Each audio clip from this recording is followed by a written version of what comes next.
피프티가 첫 해외 무대인 일본에서 글로벌 뮤직 페스티벌 슈퍼팝 재팬에 참여해 무려 6곡을 라이브로 불렀습니다. 5멤버는 거의 콘서트에 버금가는 수준의 무대를 만들며 관객들을 깜짝 놀라게 했습니다. 피프티는 러브튠 앨범의 SOS를 비롯 4곡은 물론 영국 걸그룹 스파이스 걸스, 일본 록밴드 원 오크록의 노래도 불렀습니다. 특히 피프티는 그래비티 노래를 일본어 버전으로 불러 앞으로 미국 투어 콘서트에서 그래비티 영어 버전 노래가 처음 공개될 전망이 나옵니다. 콘서트 현장을 지켜본 일본 관객 반응은 최고였다, 귀여웠다, 노래 부른 걸그룹 누구냐 등 찬사와 관심이 쏟아졌습니다. 오늘 10일은 일본 도쿄에서 하이터치 등 이벤트 그리고 추가된 피프티 멤버들의 하루 점장 행사가 열립니다. 또한 10일 오후 5시 40분에는 KBS 열린음악회 본 방송이 공개됩니다. 자세한 이야기 지금 시작합니다. 피프티가 9일 오후 1시부터 일본 오사카 파나소닉 스타디움 스이타에서 열린 슈퍼팝 재팬 무대에서 라이브로 노래를 불렀습니다. 5멤버는 오후 5시 30분경에 무대에 올라 약 36분 동안 무려 6곡을 불러 거의 미니 콘서트 수준이었습니다. 6곡 중에는 SOS, 스타리 나잇, 푸시 유어 러브 등 러브튠 앨범 속 4곡을 라이브로 불렀습니다. 특히 그래비티 노래를 일본어 버전으로 불러 깜짝 놀라게 했습니다. 일어 버전 그래비티는 웅장함 그 자체였다고 합니다. 따라서 앞으로 미국 8개 도시 투어 콘서트에서 그래비티 영어 버전 노래가 처음 공개될 가능성이 크다 하겠습니다. 피프티 멤버들은 러블리한 비주얼에다 노래 및 퍼포먼스를 너무 잘했기 때문에 콘서트 현장 관객들도 좋았다고 합니다. 또한 5멤버들은 영국의 걸그룹 스파이스 걸스 워너비 노래를 불렀습니다. 워너비는 스파이스 걸스의 데뷔 싱글이며 1996년 발매되자마자 엄청난 인기를 끌며 그해 영국 차트 연간 2위를 기록했습니다. 1997년 빌보드 핫100 연말 차트에서는 10위를 차지했습니다. 영국 걸그룹 역사상 최대의 앨범 판매고를 기록한 바 있습니다. 그런데 스파이스 걸스가 5인조 걸그룹이고 다양한 노래를 소화한다는 점에서 피프티와 비슷한 부분이 많은 것 같습니다. 그리고 일본 록밴드 원 오크록의 Wherever You Are를 불렀습니다. 원 오크록은 일본의 4인조 록밴드인데 밴드의 이름은 리허설을 할 때 스튜디오에 들어가는 시간이 항상 오전 1시였던 데서 유래했습니다. 원 오크록의 2015년 Wherever You Are 노래는 일본 NTT 도코모 아이폰, 아이패드 CM송으로 사용되면서 아이튠즈 상위권 등 엄청난 인기를 끌었다고 합니다. 그리고 2016년 3월에는 신곡 Always Coming Back이 NTT 도코모의 CM송으로 사용되는데 아이튠즈 1위를 차지했습니다. 피프티 그래비티 등 노래도 삼성 갤럭시 광고 CM송에 사용되면 좋겠습니다. 더 쉬운 노래도 많았을 텐데 어려운 노래를 불렀다는 점에서 도전 정신이 대단합니다. 트웬이들은 그래비티 락 버전 나오기를 기다린다는 반응도 많았습니다. 피프티가 슈퍼팝에서 노래를 부른 순서는 스타리 나잇, 푸시 유어 러브, 그리고 스파이스 걸스 노래 워너비를 커버했습니다. 그리고 SOS, 그래비티 일본어 버전, 원 오크록의 Wherever You Are 노래를 커버하는 순서였습니다. 이날 슈퍼팝 재팬 행사에는 피프티 키나와 친근한 김채연의 케플러가 참여해 우정이 깊어졌을 듯합니다. 공연장 앞에는 피프티가 모델로 등장한 I'm Sleeping의 트래블 블랑킷 굿즈가 곳곳에서 홍보되고 있었습니다. 피프티는 일부 일본 가수 끝나고 해가 떨어지고 밤이 되자마자 등장해서 비주얼 그리고 보컬 실력 등으로 공연장을 깜짝 놀라게 했습니다. 그 전에 빈자리가 있었는데 피프티 무대가 시작되자 꽉 찼고 응원 목소리가 커졌습니다. 일본 현지 반응도 좋은 편입니다. 일본 네티즌들의 X에서 반응을 몇 가지 살펴보겠습니다. 피프티 너무 귀여웠다. 목소리가 좋았다. 이번 무대를 위해 스파이스 걸스의 워너비와 원 오크록의 노래도 준비했다.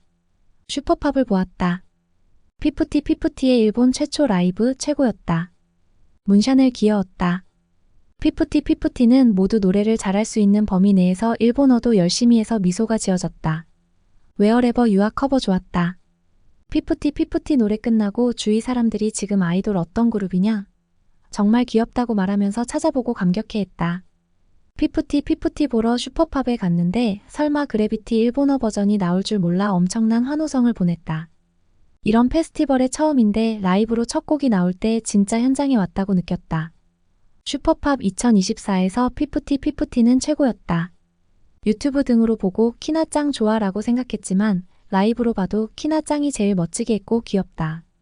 최근 계속 들었던 피프티 피프티 짱 커버곡도 그래비티 일본어 버전도 최고였고 역시 노래 잘한다. 피프티 피프티 알지 못했지만 모두 귀엽다. 특히 트윈테일 머리 아이가 신경이 쓰였지만 이름을 모른다.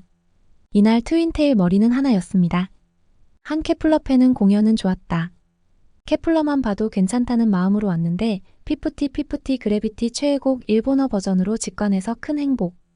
생각보다 볼거리 많은 공연이었음이라고 밝혔습니다.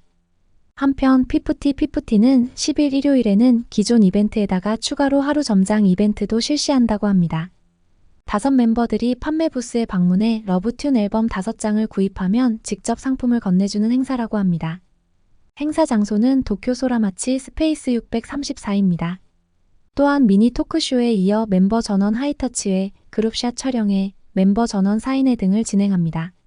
10일 당일 판매 시간은 오전 11시 30분부터 12시 30분까지 그리고 오후 13시 30분부터 오후 3시까지입니다. 하루 점장 이벤트는 오후 6시 30분부터 7시 30분까지 1시간 동안 진행 예정입니다. 다음은 스포티파이 5위 이야기입니다. 스포티파이에서 가장 많은 월간 청취자를 보유한 K-팝 아티스트 5위에 피프티 피프티가 올랐습니다.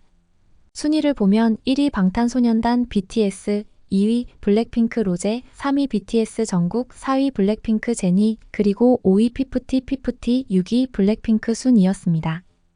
K-팝 그룹 중에서 보면 BTS, 블랙핑크 그리고 피프티 피프티 세 곳이 주요 상위권을 차지한 셈입니다. 다만 피프티 피프티 사진을 키나의 과거 노랑머리 사진을 사용한 것이 아쉬운 부분입니다. 다음은 KGMA 이야기입니다.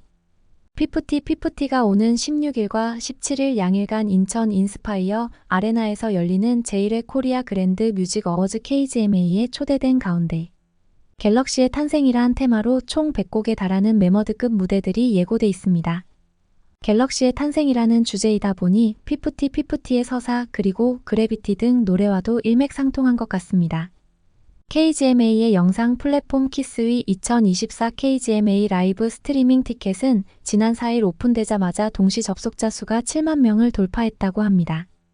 키스위는 2024 KGMA를 전 세계 200개국에 생중계하며 실시간 스트리밍으로 현장감을 선사할 예정입니다.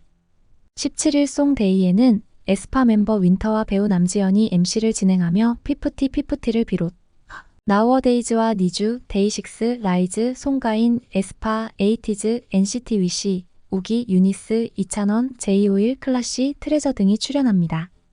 여기에는 피프티 피프티와 챌린지 등으로 친근한 에스파, 유니스 등이 포함돼 있고 또한 일본 슈퍼팝에서 함께 공연한 라이즈, 트레저 등을 다시 만나는 것이 이채롭습니다. 다음은 KBS 열린음악회 이야기입니다. 피프티 피프티가 출연하는 KBS 열린음악회는 오늘 10일 일요일 오후 5시 40분 KBS 1TV에서 방영됩니다. 피프티 피프티는 지난 10월 18일 전남 화순공설운동장에서 열린 KBS 열린음악회 사전 녹화에 출연한 바 있습니다.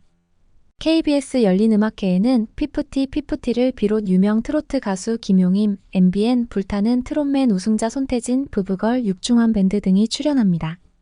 피프티 피프티는 사실상 신인이나 마찬가지인데 KBS 열린음악회에 출연한 것은 그만큼 음악성과 대중성을 인정받은 것이라 볼 수 있어 의미가 있습니다.